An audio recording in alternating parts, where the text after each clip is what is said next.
সূর্যপুর জঙ্গলে এক ছাগল ও এক খরগোশ একসাথে বসবাস করত। তারা ছিল খুব ভালো বন্ধু। একদিন নদীর ধারে তারা জল খাচ্ছিল। তখন একটি গাছের আড়ালে লুকিয়েছিল এক চতুর নেকড়ে। নেকড়ে ভাবল, আহা! আজ তো ভাগ্য খুলে গেল। অনেকদিন পর একটা ছাগল শিকার করার সুযোগ পেলাম।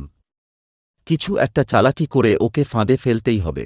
এই ভেবে সে হঠাৎ গাছের আড়াল থেকে জোরে জোরে কাঁদতে ও চিৎকার করতে শুরু করল। তার কান্না শুনে ছাগল ও খরগোশ চিন্তায় পড়ে গেল। ছাগল বলল, কে যেন বড় বিপদে পড়েছে। তারা চারিদিকে তাকিয়ে দেখে গাছের আড়ালে বসে কাঁদছে নেকড়ে। ছাগল এগিয়ে গিয়ে জিজ্ঞেস করল, ভাই, কি হয়েছে? এত কান্না করছ কেন?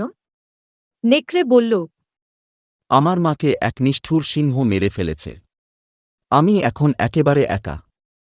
না মা আছে, না কোনো বন্ধু। খুব কষ্টে আছি।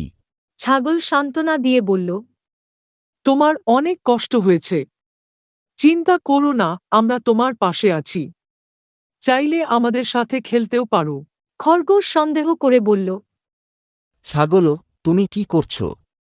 একজন অচেনা নেকড়ের সঙ্গে বন্ধুত্ব করা কি ঠিক? ছাগল উত্তর দিল, খরগোশ, সে খুব দুঃখে আছে। মা হারানোর যন্ত্রণা আমি বুঝি। আমাদের ওর পাশে থাকা উচিত। নেকড়ে মিথ্যা কষ্টের ভান করে বলল, তুমি সত্যিই খুব ভালো, ছাগল। আমি এমন একজন বন্ধু